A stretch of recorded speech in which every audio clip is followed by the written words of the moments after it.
Well, Bruce here from the Coasters Club, and today I've got the privilege of interviewing Bill Henderson. Now, Bill's a pioneer, a real pioneer. Lives at Arahura, and it's going to be very interesting. Now, you're going to be able to find a full copy of this interview on the Coasters Club YouTube channel.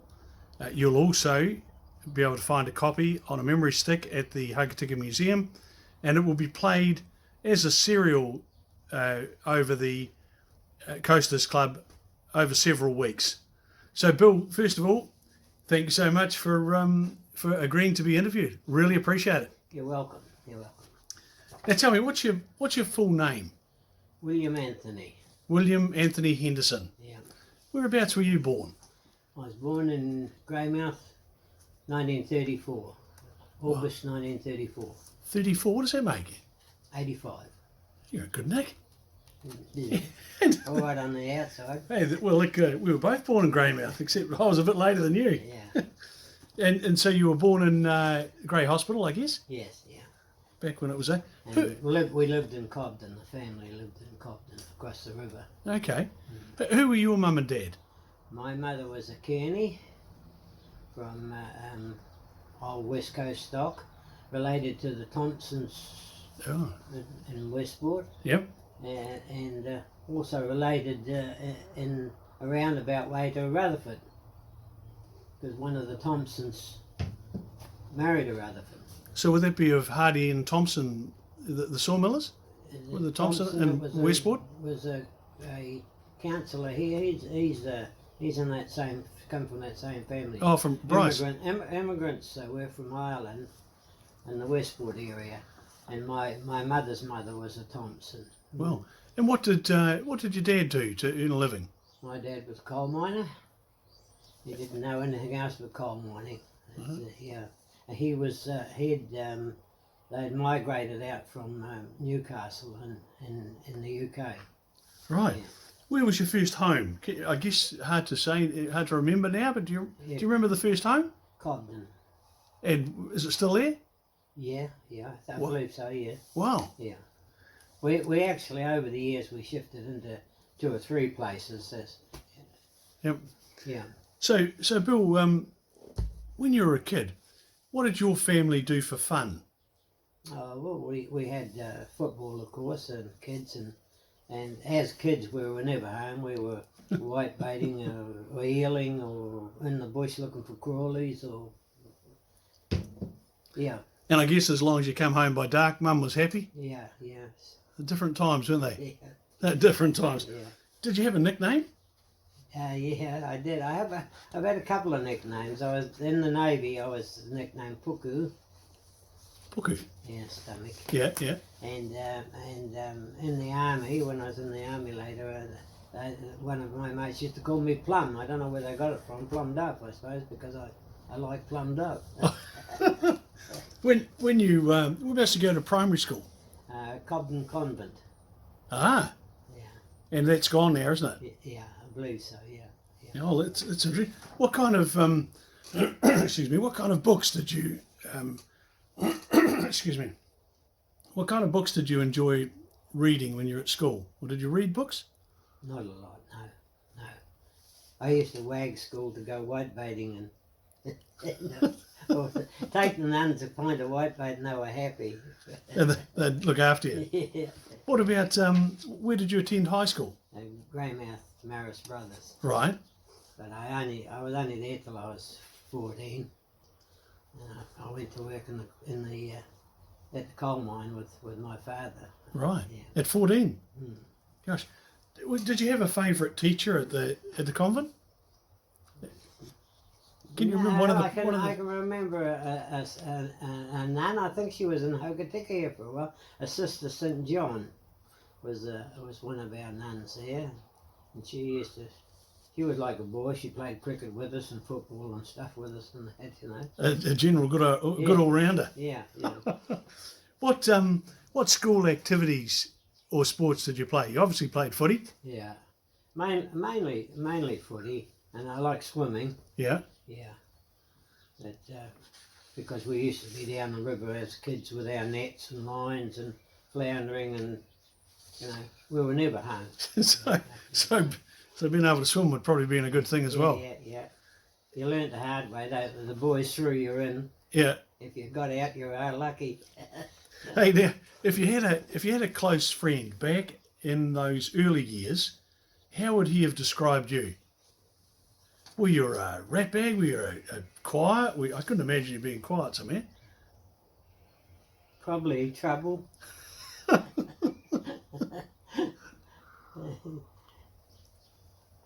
So as a child, did you have anything that you wanted to do when you basically grew up? Was there anything that you ever wanted to do? No, I remember seeing some of the boys coming home in their navy uniforms and thinking, with the girls hanging off their arms, thinking, oh, this wouldn't be a bad sort of a country to get into. So it sounds like an awesome job. Now, what about after you left high school? You went to work in the mine. Where was the mine? It was a little mine called New Point E. It was a party mine, about 6 members in it. Yeah. Which my dad was one of them. And I was about 3 months or 15, and I drove the horse there and loaded the coal in the bins until I was 15, and then I went into the railway. There was a lot of private mines in those days, wasn't there? That same spot was where that Spring Creek mine went in the finish. Ah, so that's where the mine was. Spring Creek went in on at the base of the hill. Yeah. And when my father and his friends who had the mine called New Point Elizabeth, it was way up 28 chain on the top of the hill. So that picked up the lead going upwards. Probably. Yeah. Yeah. It good quality coal too, wasn't it? Oh, it wasn't too bad. Yeah. So, I guess after you turned 15, you joined the railways. Yeah.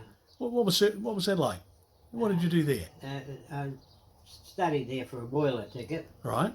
Yeah, and what they call a cleaner, and you're cleaning engines and smoke boxes. It was a dirty job. Yeah. It was a dirty job, but yeah. And, Funny thing about it, I left there later and went back into the coal mines. But, and with the boiler ticket, when I joined the Navy, they said, no, you have to do it our way. So I had to sit the boiler ticket again later. Oh, Yeah. You how long after you went back into the mine did you join the Navy? Well, I put my age up to go down the mine, and I was 17, and in January of that particular year, I was due to go in the Navy. Yeah. And we went back on the opening day. I went back to go back for a fortnight so I could get some money to go to Auckland to the Navy.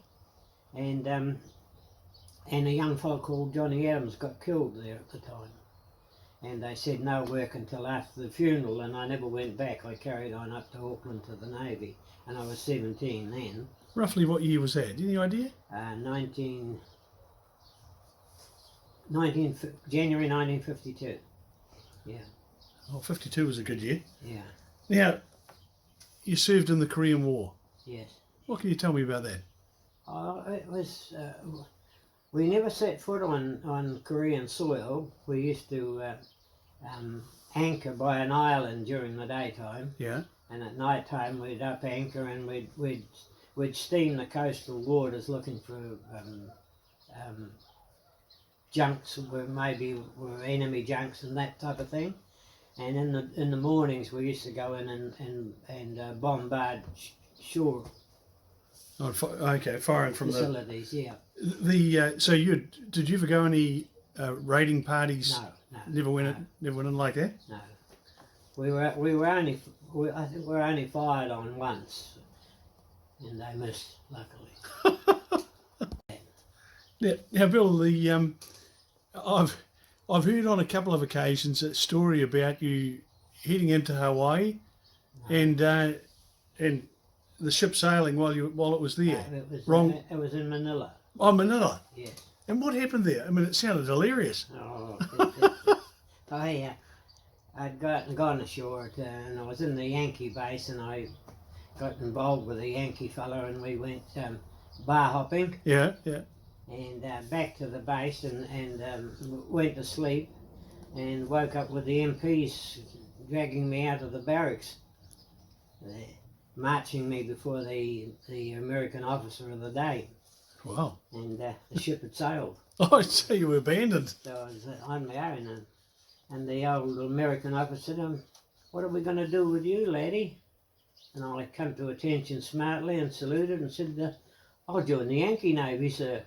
And I don't think he was too happy with me. So they bundled me into a Land Rover and ran me down to the airport in a helicopter, out to sea. And the cruiser's cruising along, and I'm coming down on the rope like a spider. Oh, you're joking. And the skipper's looking over at the bridge at me. Yeah, I had a cold cigar in my mouth and one of those little Yankee pork pie hats on. Oh, I think the big thing is, was it a good night out? Oh, it was a wonderful night out. It was a wonderful night out. Well worth the 10 days pay and leave it cost me. Oh, did they? Oh, dear, oh dear. So, what other things happened during that period of time? Because not many of our veterans left now from then. No. I later came out of the Navy in 57, I think it was, about 57 and that. But yeah, very restless after you've been away overseas in different places, you know. It takes a bit of settling down. And I think I drove my mother mad walking up and down the passageway in the house and that. Yeah. Well, I guess would it be fair to say that you're running on adrenaline for a lot of the time when you're overseas like that? Come out of the Navy and went back in the mines. Oh, okay. Yeah. And this is in Greymouth? Yeah, I went into Strongman mine. Yeah. And you're underground? Underground, yeah. Like that, back shift at the mines. I like the I don't know, I'd rather go underground than go 2 feet up in the air. Oh, okay. That would have made hanging off the helicopter rope Terrifying. Terrifying. It would have been a bit of a lesson there. But yeah, and I got hurt there at the Strongman, and I later, being restless again, we booked a return fare to England. Went to England by ship, had a year over there. So when you got hurt in Strongman, what happened then? I got my hand caught in a box of coal. Okay. Yeah. Much damage? Oh yeah, well okay, we've got one missing anyway. And and then came back from England and couldn't get back in the coal mines. They'd started to tighten up on things. Yeah. And I ended up driving for the Borough Council, and then driving for Rugs Transport in Greymouth. And I was still in Rugs Transport when having a beer one day in the pub after work, and somebody said they were recruiting for the army, so we all packed up and went over and recruited for the army. And so you went to Christchurch? I went to Burnham and joined up and done 3 years in the army, 2 years in Malaya. Goodness me, tiger for punishment. Yeah. What was Malaya like? Hot and sticky, yeah. What were the people like? Yeah, great people, yeah. A mixture of people. We were stationed at a place called Malacca, Terendak in Malacca, and a lot of Portuguese type people and that around there too, and Right. Portuguese settlement. Lovely people. Yeah. Now, when did you first meet your wife? Well, that was after I come out of the army. I got a job back with Rugs driving, and I decided I'd have a 6 months break and then I'd join the Air Force. And so a friend of mine used to have a pub in Cobden. Right. He was managing the old post office hotel in Hokitika. And I came down, my mate and I came down to visit him down at the pub and stopped at the Greyhound and met the wife at the Greyhound. Goodness me. Now, was she a priest? Or yeah, she was a priest or a vicar? Or... Yeah, she was a canon. Oh, yeah. Reverend Canon, yeah, when she finished, yeah. Well, She started off as a lay reader and then was ordained by, funny thing, she was ordained by Padre Burko. He was a padre, he was Bishop Burko. yes. He was a padre in the army with us in Malaya. Mm. This is the classic case of the wild boy being tamed by a good woman, isn't it? Yeah, yeah. The you then you had the Greyhound Hotel. Well, before that, while visiting a friend at the post office hotel, he said I could probably get that hotel as on a lease basis, you know. Yeah. Which I did do in the finish, and we leased that for about 16 months, and that's when the wife and I got married. And after that, I went back into the coal mines for a year up in Dobson, and that blew up. I went to work on a Saturday, and it blew up on the Sunday. Oh dear, dear, dear. Yeah. But yes, so and then we went to the owner of the pub, who lived down at Franz Joseph, and that the wife and I went for a ride down there one day, and we got the lease of the Greyhound, and we leased it for 3 years, and then we bought it outright. Yeah. When you were in Dobson, did you come across a guy called Sid Smith? Sid Smith. He was a miner. He's my granddad. No, it didn't. Dobson boy. Yeah. Now, tell me about the day the Longford burnt down. Do you remember that? No, I don't. You don't? No? Okay. You're a keen with the Greenstone, weren't you? Yes, very keen, yeah. And you've been doing it for as many years as probably anyone around. 50, started in 64. And you've done a lot of carving yourself? No, not No, much. just- Made some pendants and stuff like that for the family. Yeah. A little bit of carving. I was not that good at it. But you spent a lot of time on the river, I guess, Oh, finding heaps of rock. time. Yeah, until I was barred, of course. You haven't been barred, have you? Of course I had. Oh, stop it. And so, during your time wandering up and down the Arahura River, you ever come across any good ones, real good ones? Oh yes, several nice ones over the years, yeah. And were they released by the floods, or have they always been there, or? The floods seemed to turn up more, Yeah. especially if it cut the banks away and that sort of thing. But there wasn't many people looking in those days. It wasn't big money, you know what I mean? It was, Yeah. 3 and 4 shillings a pound, 30, 40 cents a pound back in those days if you were lucky. What's it worth now, Bill? Oof, $50 a $100 a pound. Oh, is it really? Oh gosh. And Arahura Greenstone is, or pounamu's, very good quality, isn't it? Some of it is just absolutely beautiful. But I mean, they say there's 7 main greenstones, but if you were to find 100 greenstones on the river, there would be, you'd cut them, there'd be 100 different textures. There's no two stones are the same, they're always, yeah. That's beautiful. Now, over the years, have you done other things where you've decided to have a crack at this or have a crack at that? Oh yes, yeah. What have you done? Oh God, jack of all trades, master of none. Well, as I said, I've been coal mining, I've been army, I've been navy, I've been truck driver, I've done fencing, I've done landscape gardening, I've done gold mining, and greenstoning, whitebaiting. Did you gold mine up the Arahura? Yes, yeah. Generally. And was barred on that lot. Oh. So you'd have been, look, over the years, you'd have made some very good friends at the pa. Oh yes, yeah. Well, my wife was from the pa. Yes. Yeah. And of course, all the old ones are gone now, and they were good people, So who were the people that you can recall from? Oh, Horry Telfer and his wife Bid, Ben Stickles and his wife Mabel, Lou Tainui, Pat Tainui, Oh, Lou. Max Tainui, Dinny Tainui, Spud Tainui, Telferys, and you name it. I knew most of them, and of course the wife came from a big family of 16. Yeah. And and all their families, and the Fergusons, and lovely people. They'd be when they look now and they see the marae there, and they'd be pretty proud, wouldn't they? Oh yes. You know, it's I'm just sorry the wife wasn't around to see it. She'd have really appreciated the marae being built up there. And the thing that we all notice in the community is that Ngāti Waiwai's now, and it's now in every part of everything we do. Yeah, yeah. And it's great. It's just a fantastic thing. Yes,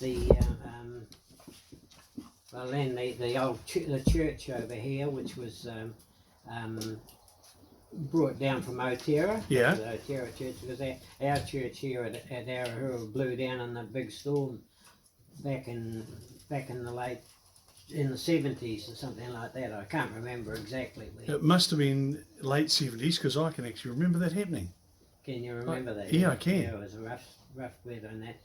And then we had no church here. Yeah. And we finally got given the Otera church, and we put that down on the back of the truck and put it over there where it is today. Yeah. Yeah. And that was the wife's first church. Wow. She went in there as a lay reader and then became a minister, and then she was ordained in there as a canon. I remember making a joke about it. I said I'd be in trouble because I'd be under cannon fire. Oh dear. Oh dear. That would have gone down all right though, wouldn't it? And the bishop asked me, he said, "Bill, would you say the prayers for the people?" And I said, "Well." So I did that, and after church we're having a cup of tea and everything. And he said, "Bill," he said, "you weren't too bad." He said, "You haven't thought of putting on the cloth, have you?" I said, "Look here, John." And John Gray was the bishop. Right. I said, "Look here, John." I said, "I've already had a letter from the Pope, and he's not very happy with it."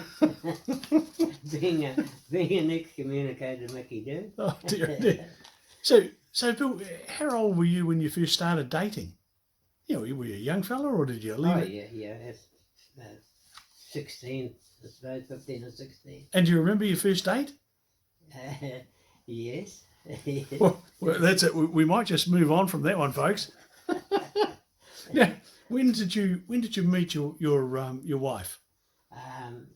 Here at the Greyhound, when I came down to visit, as I was telling you previously. So you just wandered in, and there she was. Wandered into the pub, and I was talking to her sister to start with. Right. And she said, "I'm married, but my sister over there is free lady." And I said, "Oh, that's nice. I'll go and introduce myself." Yeah. And that's where it started. Do you remember the first date you had with her? Yes, yeah. What happened there? Oh, I can't tell you.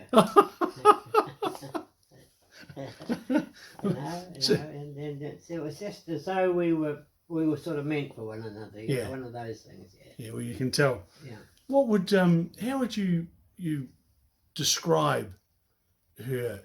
You know, what were her features that really, you know, drew you to her? Her honesty, her ability to quell any anger or anything that you had. You know, she was just one of those type that was, you know, just a loving person, and especially with children and her grandchildren and everything. You know, she's a good woman. She's a real good woman. They were her life. You know, yeah.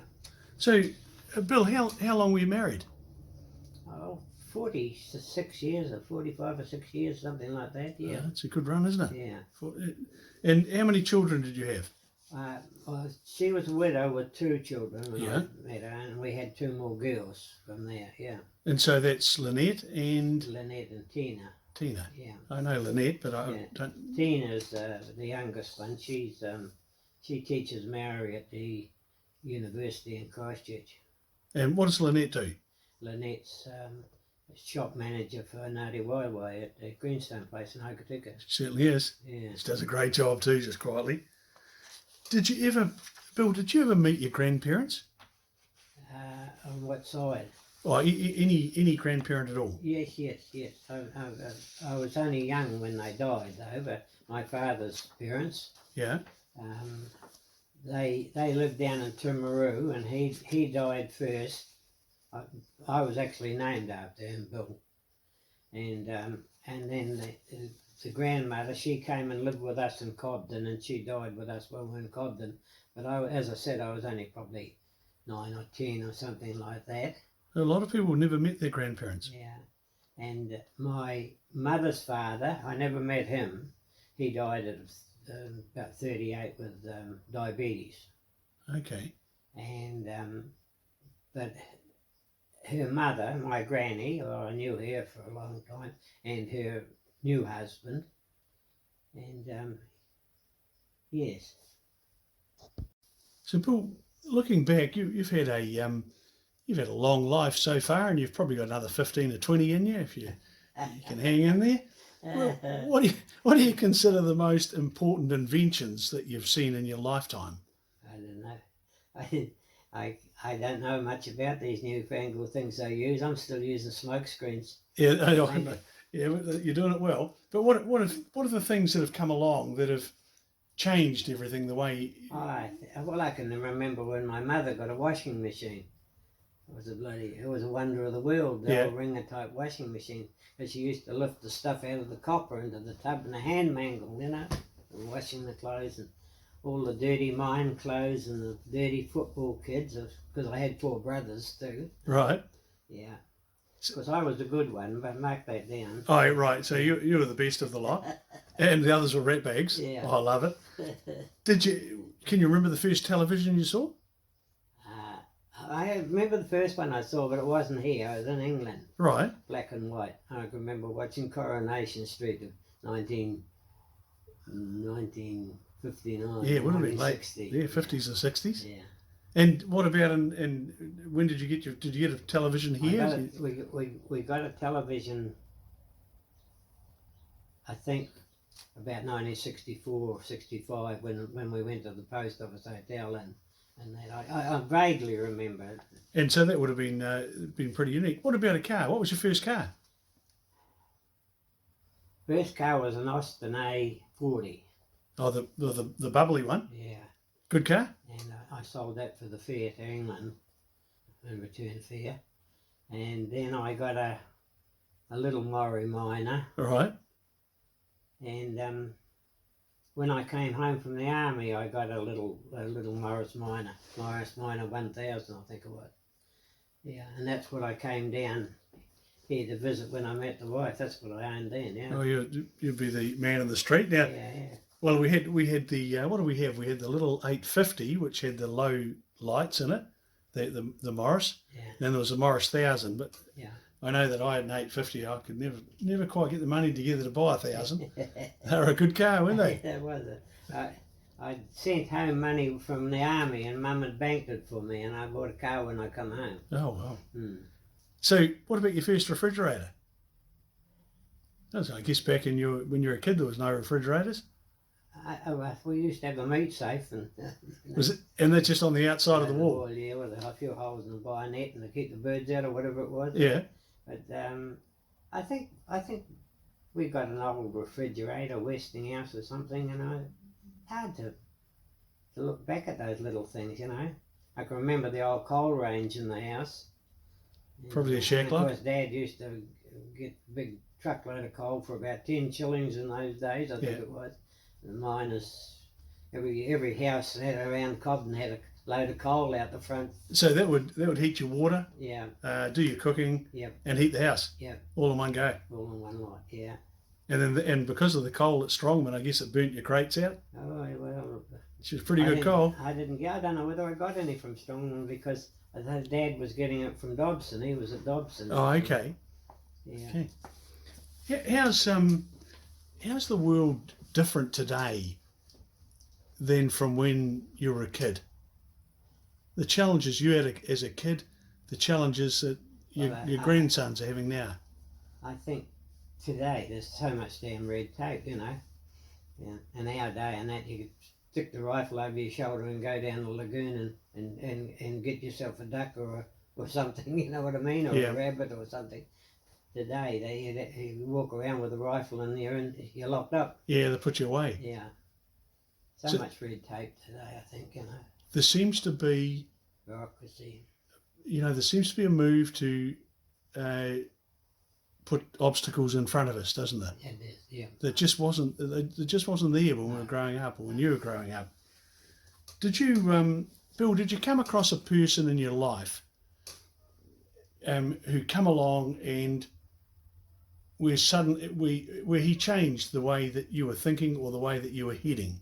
He or she, where there's something, just that person who comes along and adds some huge thing to your life. That's a hard one. Because of a young age and going into the Navy and then to England and then the Army, and that life was just barreling along, you know what I mean? Yeah, I do. It's hard to describe. And I really never had any thought of settling down. I was enjoying life too much, you know, even though I was getting in my late 20s by this time, you know. Yeah, and of course it was. You're right. It's a getting on, isn't it, for a young man without a. Yeah, without I was 30 when I married. Well, you married a good woman, so it was worth waiting. Oh yes. Now, one of the things I've noticed about you is that when you and Skinny Grocott start telling jokes, it's fantastic to watch and it's great to be part of. How would you describe your sense of humour? You've got a ready smile. I know that. Yeah, well, I mean, I've always said if you can't have a laugh, it's not worth living, you know. So, and if a joke or two goes in there and spices up things, all well and good. Well, as long as you can keep them down a bit. It certainly does that. So, what about hobbies you've had over the years? Any hobbies? Mainly the fishing and greenstoning and that sort of thing. And I've done a little bit of carving, wood carving and that sort of thing. But fossicking is really what I really liked. Even if it was going panning for a bit of gold somewhere or going looking for a bit of greenstone, it just gave me, it relaxed me and gave me that sense of freedom to be on my own out in the river or out in the hills or something. And I love to go shooting, of course. Yep. I love deer hunting and that sort of thing. Hard to describe to people what that feeling's like, isn't it? It is. It's just everything just goes. Yeah. And you knock off a nice deer to bring home and that, and the sense of pride is quite lovely, you know. Yeah. Now, Bill, you've been around a long time. You met any famous people? I don't know what a famous person is, but no. Well, you met the Queen or the King or the Prince? No, I met people named King. We all live. No, I don't think I have. You know, I met some people. You know, like Tiffany O'Regan, and you know, so people a bit higher up. But and my officers. But I don't know whether they were pleased to meet me. Oh, they'd be famous. And Sir Tiffany, he's famous. Yeah. You know, he's been a good man for our times. Yeah. And now you've been a pretty much the backbone of the Hokitika RSA now for many years. Oh, no, not the backbone. I wouldn't say that. Well, you're certainly one of them, aren't you? Yeah, we've only got well, we had 3 of us left from Korea. And one of those going to Christchurch, Skinny, of course. And there's Pat Stewart and myself. We're the last 2 of the Korean veterans. We've got no World War II guys left or anything like that. But I've been interested because I had an uncle who was a patient up the Seaview Hospital. Right. And Jack Quinlan was his name. And he was a prisoner of war for 4 years. And he was never the same when he come back. I think he had too many knocks around the head when he was a young fellow in the prisoner camp. Yeah. Dave Borroman, I don't know whether you remember David Borroman. I remember the Borroman name. Yeah. Teddy was his son, he was in the Navy. Yeah. Well, he was a prisoner of war with Jack. And he said Jack used to defy them and he'd get a rap around the head with a rifle butt, you know. And of course, I think he had that shock treatment and that sort of thing. Yeah. But I used to go up and get him every Anzac Day and bring him down and pump a few beers and a feed into him and that, and I think he really enjoyed it. Well, I hope he did. Anyway, yeah. Yeah. Well, I think the mere So, fact that and that's what sort of made me stay in the RSA and that, because as Korean veterans, we sort of felt we didn't do a lot compared to what our Second World War and First World War guys went through, you know. So, but today we're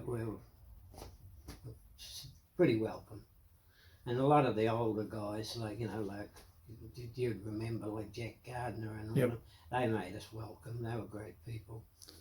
there's a huge swelling of respect in our community for the RSA, and it's growing. Yes. Have you noticed that? Yes. Yes. You know, you look at Anzac Day. My grandchildren can't wait to go, Yeah. and they want they want to go to the dawn service. They want to go to the. Yeah. It's a feeling of real pride. Yeah. It is, and we're hoping that we get more and more affiliated members. A lot of them say, "Oh, we can't go there. We're not members," but they can go and join. They can become an affiliated member and join up and come and enjoy the camaraderie with the older fellas. You know, Well, we've still got a chance. yeah, well, look, I agree. And look, Bill, Jeannie and I have just joined him. My father was a pilot in World War II. I've got two grandfathers that went to Gallipoli, Yeah. and I'd never got round to it. Yeah. So, but I must say over the last several years, coming across Skinny Grocott and yourself and several others, you see things and you see characteristics that I really love. Yeah. You know that they're. I was just talking about the Thompson family from up in Westport. Yeah. And I only found out last year only a couple of years ago that Archie Thompson, who was Mum's uncle, my great uncle, Yeah. was killed in Gallipoli, and I've got a full photograph of him down there in the spare room Oh wow. in an army uniform. It's Yeah. must have been a terrible time. Yeah. Tell me, you've travelled a lot. I mean, you've travelled more than most people. You certainly travelled a lot more than me. And was there a place that you went to where you remember it, and you were truly at peace, and happy to be alive? Somewhere? Did you ever go somewhere like that where you went, "This place is just stunning"? There's lots of places that were sort of brought a little bit of where my dad came from. When I visited there, it was sort of nice to meet the coal mining type people and that there. That was quite nice. I enjoyed that. London was so busy for me. I worked there for about 9 months in central London, and that wasn't my cup of tea, of course. But trying to think of somewhere. I've got to be honest with you. The place that's always close to my heart is the West Coast. Yeah. It's when I've come back from leave or holidays or whatever, and I've come over that hill or through that hill. You smell it. Just there. It's there, and you can't beat it. But I've had some wonderful times in different places and in Australia, and I've had some bad times in different places, and I enjoyed it in Japan.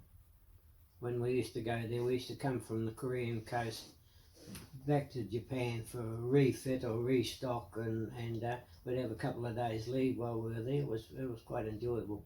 And that would be the early days. Was it friendly? 52, 53. Yeah. Yeah.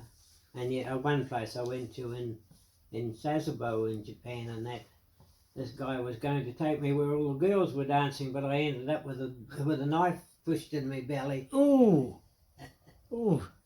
that would have. I said, "Don't push it any further. Take me watching whatever you want." I don't know whether he understood me, but he took it and he scarped it, and I was like, "Whew, what a relief." You were lucky there. Yeah. What about what? Can you think of a place that you went to which was pretty stunning to look at? You just went there and went, "God, this is a beautiful place." You've been to dozens, but anyone that stuck out?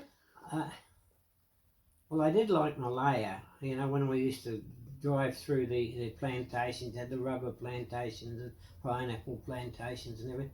And we went up to a place called Cameron Heights, Right. Cameron Highlands, Yeah. and that's a big area where they do tea planting. And we had a rest area time up there for 10 or 12 days or something, and it was cool and it was peaceful and it was beautiful. Yeah. And stuff growing everywhere. Everything you poke it in the ground that grows. Went through the tea plantations and things like that. You know, that was very lovely. I visited another Quanton, and they have a big tin mine there. Quanton. Quanton. Yeah. Okay. Quanton or Gon or something. Quanton anyway was the name of it. And the engineer in charge there was a Kiwi. So great connections. Yeah, yeah. And he took us down the tin mine and we visited all that. So are they underground? Underground. Oh, okay. Yeah. Goodness Yeah. me. They have a lot of the iron varieties, you know, the fool's gold comes up and it's all crushed up. And they have a solution in the water, and it's like you can imagine a foam on the beach, only it's all gold coloured. And it's swept off with these blades, and it runs down into beside a furnace. Right. And it's bagged up, this gold stuff, and that's what they use to make gold paint and stuff with. And the tin ore all lands in another place where it's crushed and that. And it's like black sand, a little bag that big you can hardly lift it up. You know. Oh, is it? Oh, for heaven's sake. Yeah. Is, Bill, is there anything that you've always wanted to do but you haven't quite got round to doing it yet? I say, still plenty of time. Yeah. Yeah, I don't know what I'll be doing. I don't know. Where did you get that? What's you ripped up? Oh, he's right. It's just a winning lotto ticket. Oh, hell. Well, I would have liked to, as I said, I would have liked to have joined the Air Force, you know, just to have done the 3 services, you know, but that's history now. So we can't dwell on that. But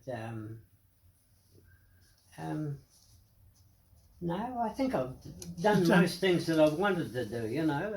I'm quite happy, and a family, and I've got grandchildren, and I've got a great-grandchildren coming up in March. Oh, gosh. Great-grandchild, I should say. Yeah.